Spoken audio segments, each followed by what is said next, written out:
The countdown to the biggest World Cup in football history is already underway. The stadiums are standing. The host cities are preparing. Millions of fans are waiting for the opening whistle. So why does it feel like something has already gone wrong? Instead of celebrating the first ever 48-team World Cup, the conversation has become something completely different. Fans are complaining about ticket prices before they've even bought one. Hotels in host cities are filling with eye-watering rates. Supporters are calculating flight costs across North America and realizing they may only be able to attend a single match. Even football insiders are asking whether this tournament has simply become too big to manage. And then there's another problem. The schedule. With 104 matches spread across 3 countries and 16 different cities, players could be traveling thousands of kilometers between games. Coaches are quietly questioning the workload. Clubs are watching nervously. What was supposed to be football's greatest celebration is already facing criticism from almost every direction. But here's the strange part. None of these problems happened after kickoff. They appeared long before the first ball was ever kicked. So how did a World Cup that promised to be the biggest and most spectacular in history become one of the most heavily questioned tournaments before it had even begun? To answer that, we have to go back to the day football changed forever. June 13, 2018. Inside Moscow's Expo Center Convention Center, the decision was finally announced. The United States, Canada, and Mexico had won the right to host the 2026 FIFA World Cup. Delegates applauded. Officials smiled for the cameras. Moments later, representatives from all 3 nations stood together on stage, celebrating what many called a historic day for football. For the first time, 3 countries would share the tournament. But that wasn't the biggest surprise. Soon after, FIFA confirmed another historic change. The World Cup would expand from 32 teams to 48. Instead of 64 matches, fans would get 104. More nations would qualify. More players would experience football's biggest stage. More supporters around the world would finally see their countries compete. On paper, it sounded impossible to criticize. Bigger tournament. More football. More dreams coming true. The announcement was welcomed across much of the football world.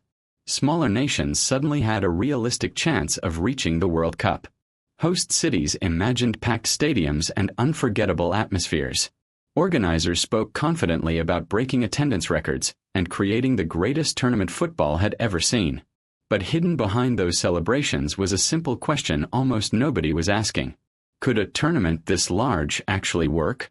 16 host cities were spread across 3 countries and multiple time zones. Some stadiums were separated by thousands of kilometers. Every extra team added more fixtures. Every extra fixture created new travel demands, tighter schedules, and greater pressure on stadiums, airports, hotels, security teams, and volunteers. The celebration had barely ended before the tournament had become the most complicated World Cup ever designed. At the time, those concerns were easy to ignore. Kickoff was still 8 years away. There was plenty of time to solve everything. Or so everyone believed. As preparations continued, the scale of the tournament became impossible to ignore. For nearly 3 decades, the World Cup had followed a familiar formula. 32 teams. 64 matches. Fans knew how it worked. Players understood the rhythm. Organizers had decades of experience running it. Now, FIFA was stepping into completely new territory. 48 teams. 104 matches. No World Cup had ever attempted anything this ambitious. The challenge wasn't simply adding more countries. Every extra match needed a stadium, a training ground, security, transportation, volunteers, broadcasting crews, and thousands of hotel rooms. A single scheduling change in one city could create a chain reaction affecting teams hundreds of kilometers away. Then came another reality.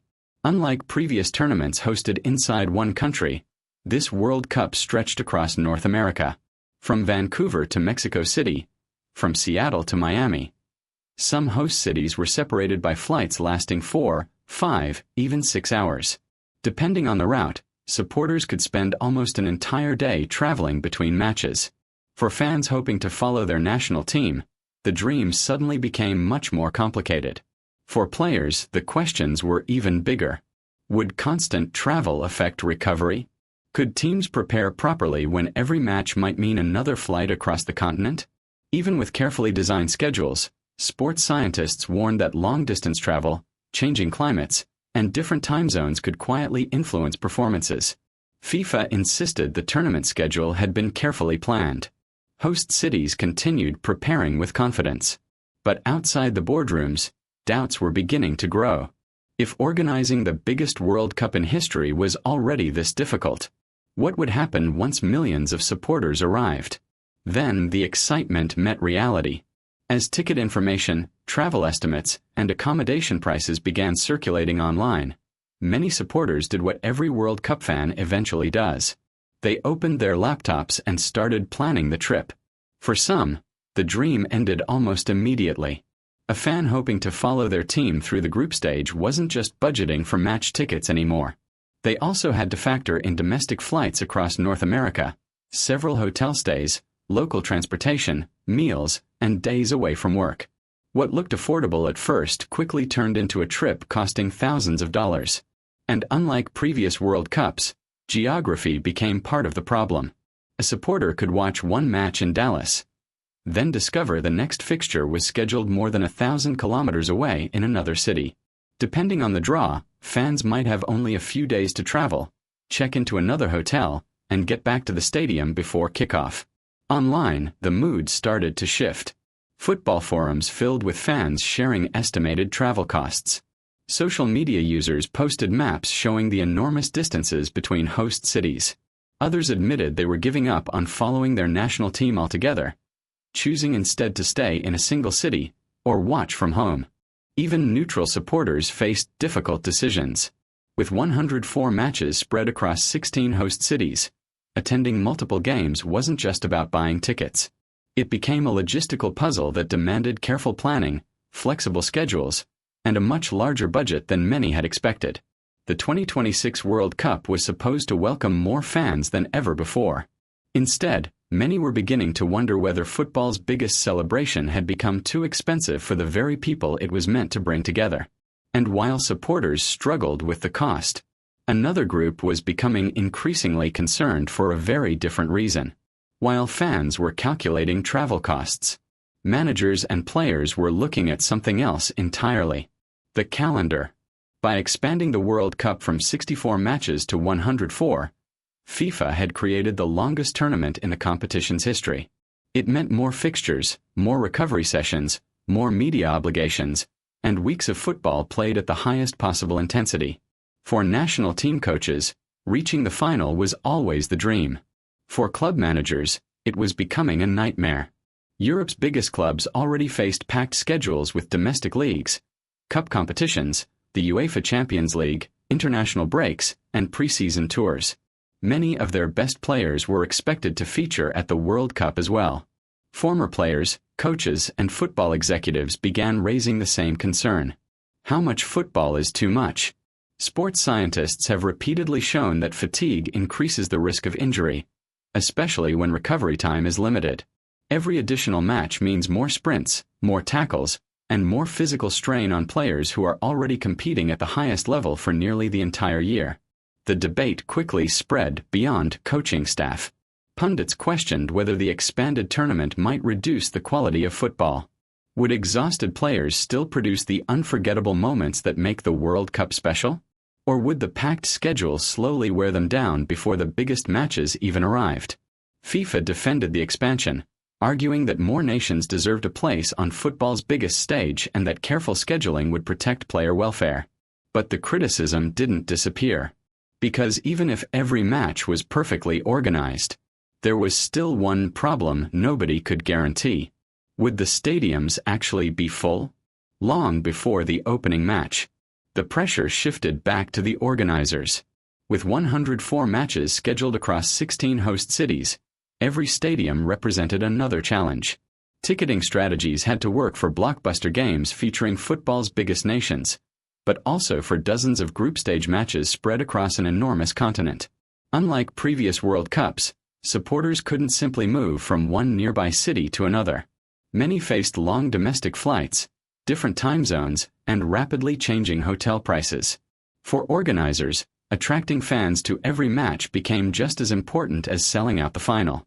Host cities continued promoting the tournament with fan festivals, transportation plans, and local events designed to welcome millions of visitors.